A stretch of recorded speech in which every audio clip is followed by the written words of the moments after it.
The lights dimmed as Elon Musk walked slowly onto the stage, a man known for power, now moving like he carried invisible weight. Something felt off. He began his talk, words shaky, hands trembling, saying, "Sometimes the pressure builds quietly, until your soul gets louder than your strategy." Just as he reached for the clicker, his body locked, knees buckled, and he collapsed. Gasps filled the room, security ran forward, cameras froze on his still body. This wasn't a glitch. This was real. For 2 full minutes, the world held its breath.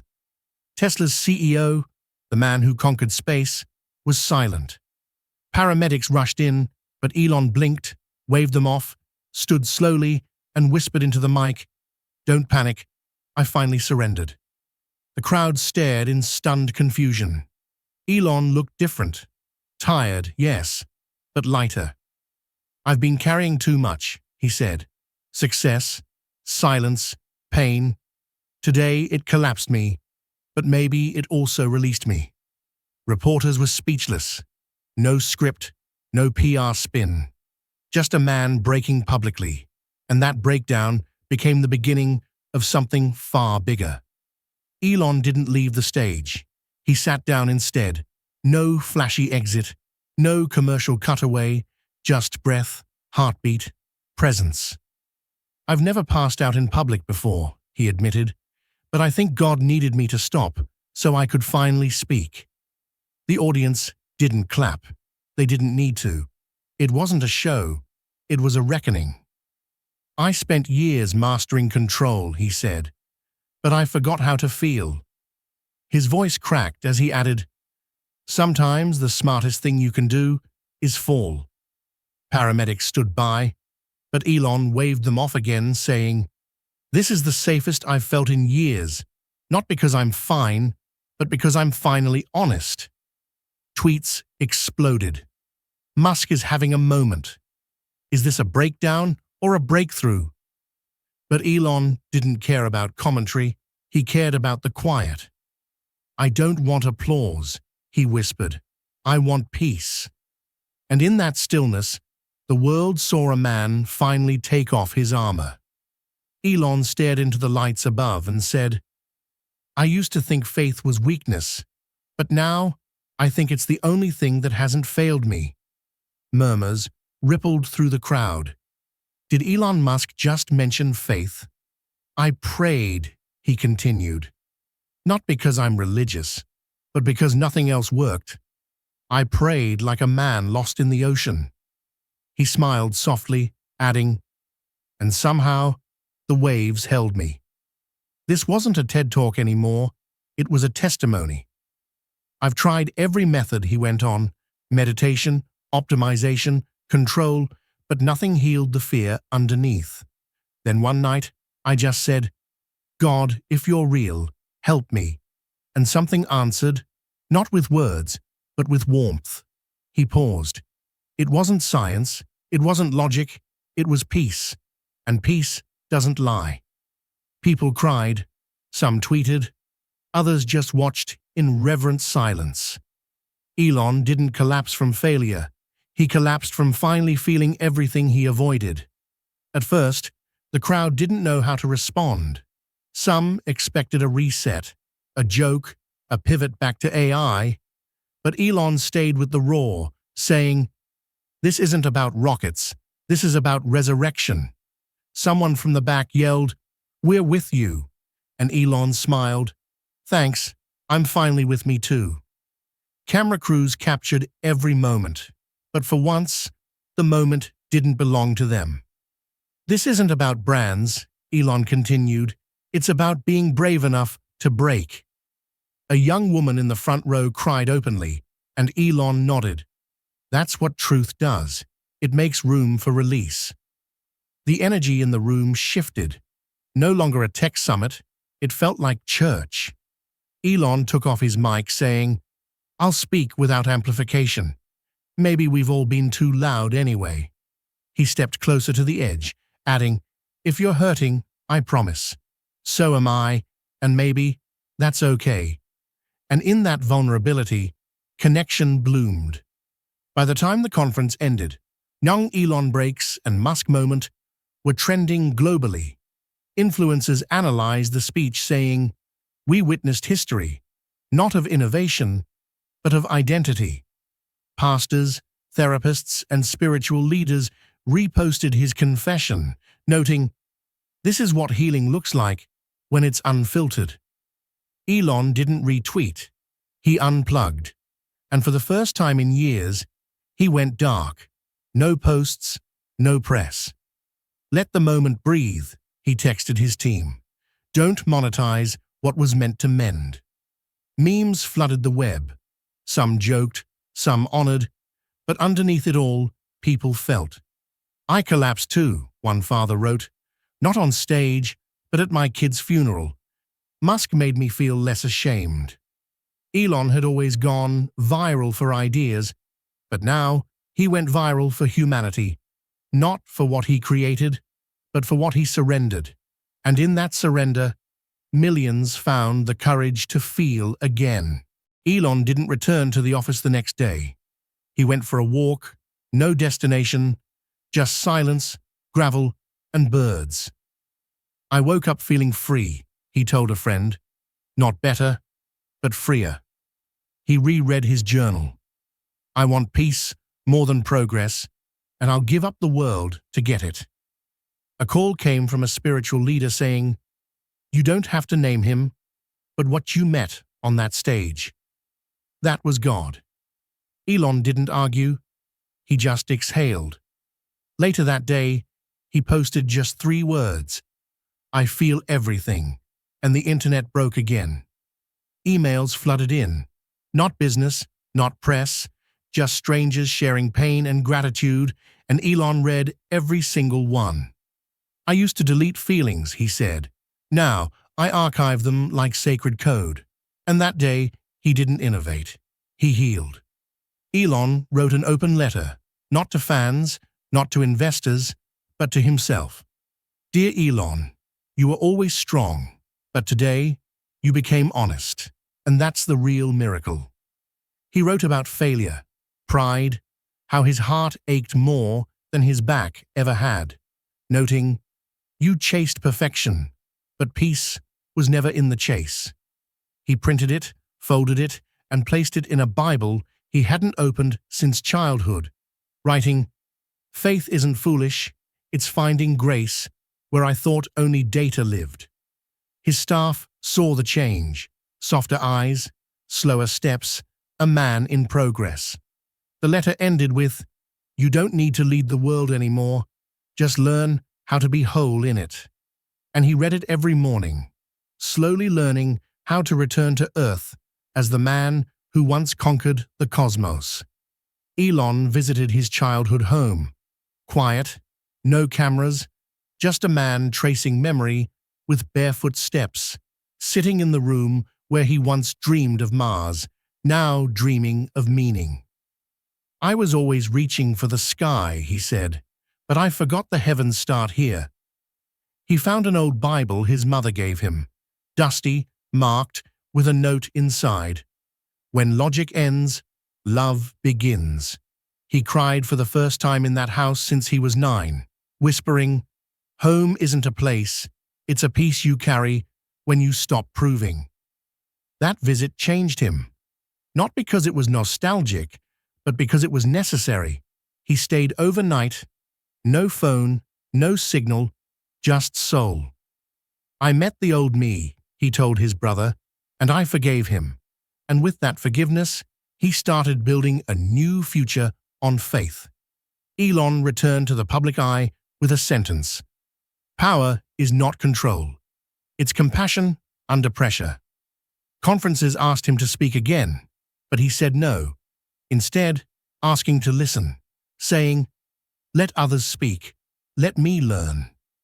He started a new division, focused not on AI, but mental health and soul care for creators, noting, "The greatest minds are also the most fragile, and that's not weakness, it's sacred." Staff said he led differently now, fewer demands, more depth. He still challenges us, one said, but now he carries us too. Elon didn't stop building. He just changed what he built with. And that power, rooted in softness, moved mountains, because compassion outlasts code. Months later, Elon stood quietly at a small gathering.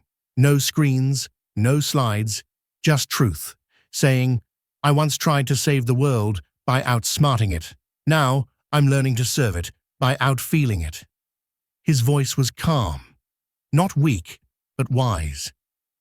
"Don't be afraid to collapse," he told them, "because sometimes that's the only way grace gets in." He looked at the crowd, not as a leader, but as one of them, adding, "I don't know all the answers, but I know silence can be sacred, and surrender isn't failure, it's freedom."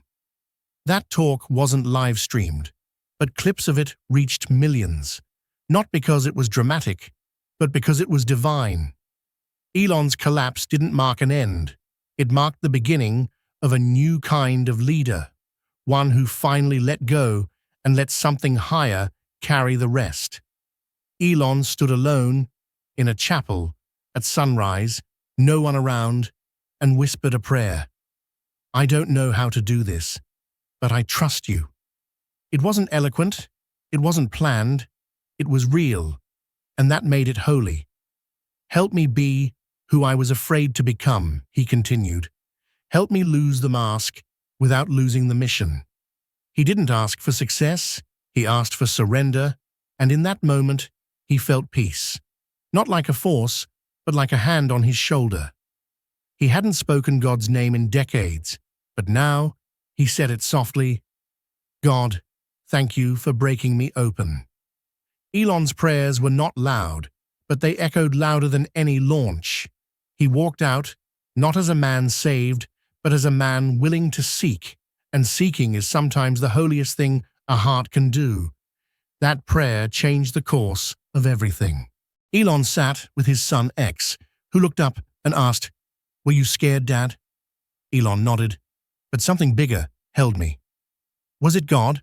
X asked, and Elon smiled. "Yes, or grace, or both." They held hands, and X whispered, "I prayed too. When you fell, I said, 'God, please hug my daddy.'" Elon broke, not from weakness, but from wonder. "You're stronger than I am," he said, and X replied, "I'm just smaller. That's where God fits best." Elon laughed, then cried, a kind of healing only a child can bring. "I want to grow up like you," X said, and Elon corrected him, "No, son, I want to grow up like you." And in that exchange, something eternal passed between them. Not knowledge, not legacy, but truth. And truth has always been God's first language. Elon received a call from a longtime rival who said, "I saw what happened. You made me rethink everything." "I wasn't trying to preach," Elon replied. "I was just done pretending." The rival paused. "I prayed after watching. First time in 20 years. "Then the collapse was worth it," Elon whispered. Calls kept coming. Enemies became allies, critics became quiet. Not because Elon convinced them, but because he finally connected with them. "I used to think strength was proving," he said. "Now I know it's sharing."